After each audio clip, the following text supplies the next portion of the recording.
the Église Saint-Eustache. That is this church here.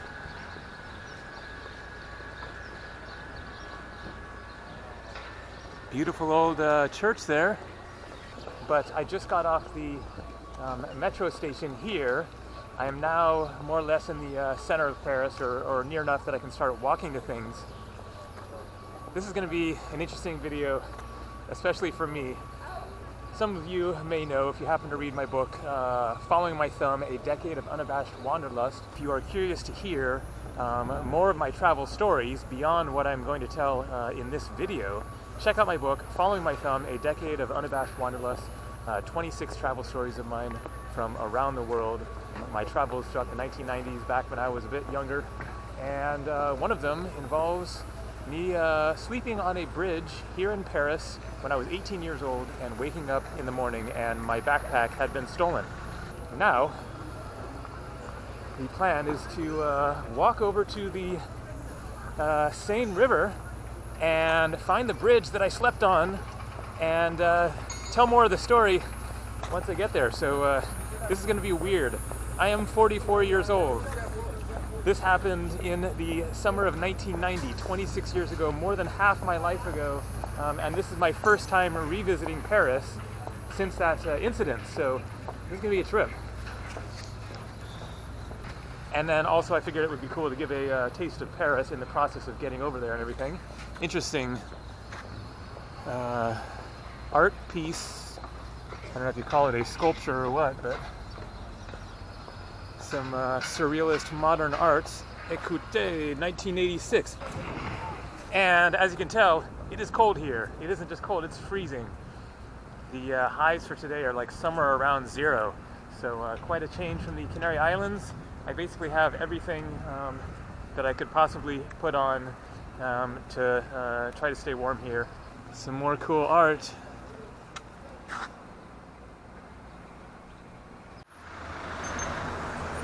Alright, I think I'm getting close to the Seine River, which is the main river that runs through the center of Paris. And the bridge that I slept on goes over the Seine.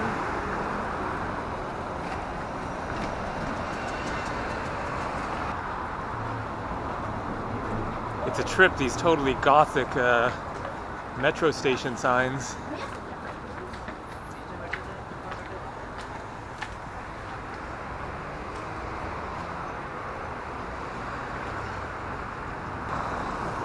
And I'm just about there, the Seine River. I don't actually know which way the bridge that I need to go to is yet. Yep, that is it. The Pont Neuf, which was easy for me to remember all these years because it means new bridge, even though it is actually the oldest bridge in Paris over the Seine. So here it is, the Pont Neuf. And there we go. The statue of the guy on the horse. That's where I slept. I'll be walking over there. And then there's this park right there that you can walk down to from the bridge. And so you'll see what I mean sleeping on the bridge. It's not like cars were going to run over me or anything.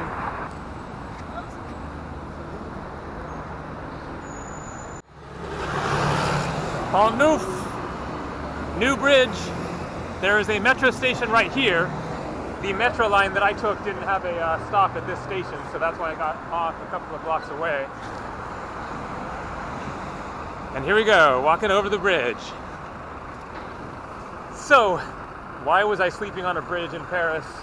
Good way to get robbed, huh? But I was 18, I was young, naive and all that stuff. And so it was the end of my summer abroad, my first time traveling abroad. I left California the day after I turned 18 and flew from San Francisco to London and spent the summer traveling around Europe. Went to 10 countries of Europe, started in London, hitchhiked the entire length of the United Kingdom, and then came to France and to Paris. However, this did not occur that first time that I was in Paris. I passed through Paris 3 different times in the course of that trip. The second time that I passed through Paris, I slept out on the streets that time as well at a different spot, but This was the last time that I passed through Paris. It was the end of my trip. I had just maybe 5 or 6 days or something like that before I flew back out of London, and so I was headed back to London to catch my flight. And I was broke. I had only maybe $100 left or something like that. I said to myself, well, I slept out on the streets of Paris once before. I guess we're going to do it again. And so somehow or other, I ended up over here at this park. And so here's the park. It is the Place Dauphine. And it is an island in the middle of the Seine River. And so you can see the river on both sides here. And so keep in mind that this was in August, and so it was warm, the days were long, and not knowing where I was going to sleep that night, then somehow I ended up here. And I came down here and I spent the afternoon hanging out. I think I met some other travelers here. And then I was reading the book Les Misérables by Victor Hugo, an epic novel about the French Revolution and other historical events. And so I stayed here through the afternoon and into the evening reading that book. And from what I recall, I actually finished that book here sometime that evening.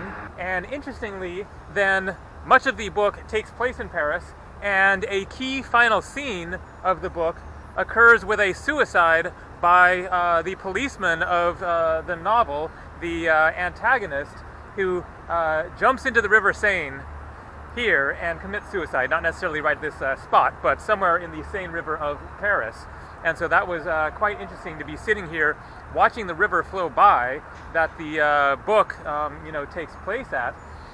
And then I wasn't sure what I was doing for that night. And so I thought maybe that I would sleep here in the park, sleep on the grass and be a little more comfy and away from the noise of the street and everything. But then it occurred to me that that might not be the best idea because it would be dark here, there wouldn't be other people around, and if some shady character were to come down here and see me sleeping in the grass, then that could be a bad situation for me.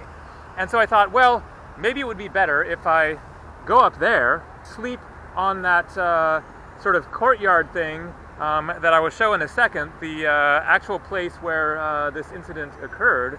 Then it is a more kind of wide open spot with people possibly walking by randomly, etc.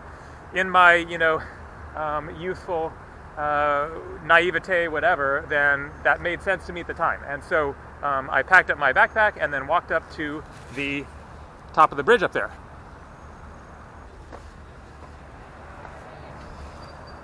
Maybe these were here back in 1990 and I just don't remember them. I don't know, but man, these are a lot of padlocks here.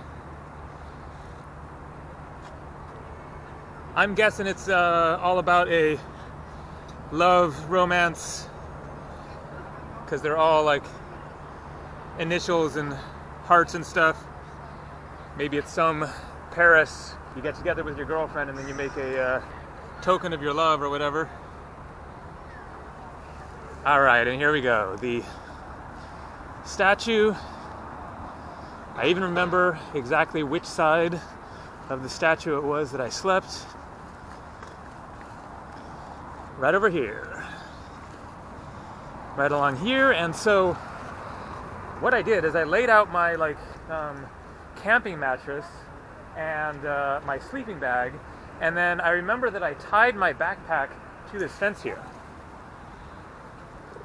as a sort of security measure, but it was not attached very securely, obviously.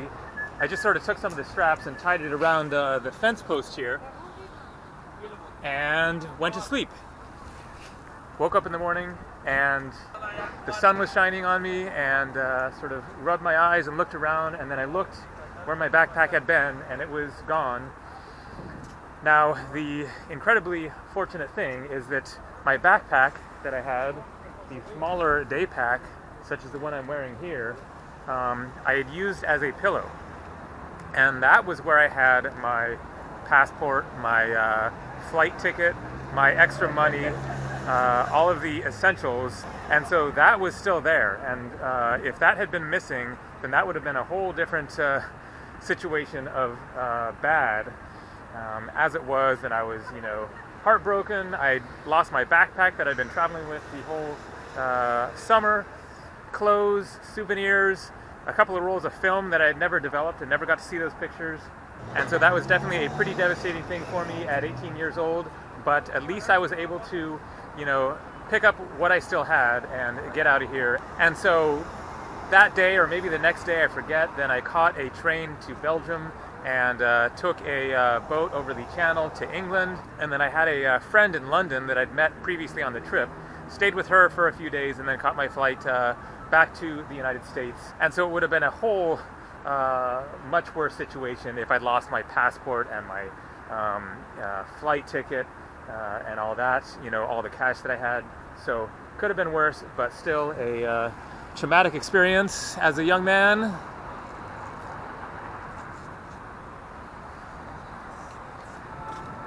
And so last thing here, I thought that I would end this video walking over to Notre Dame and showing what the original Notre Dame looks like here in Paris. Some more of these locks.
Pretty incredible.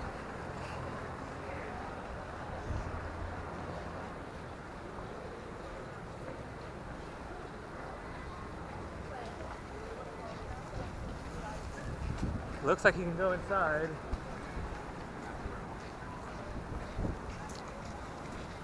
And if you'd like to hear some more of my stories from Paris and around the world, check the link down below this video to my book, Following My Thumb, A Decade of Unabashed Wanderlust. More coming from Paris. See ya.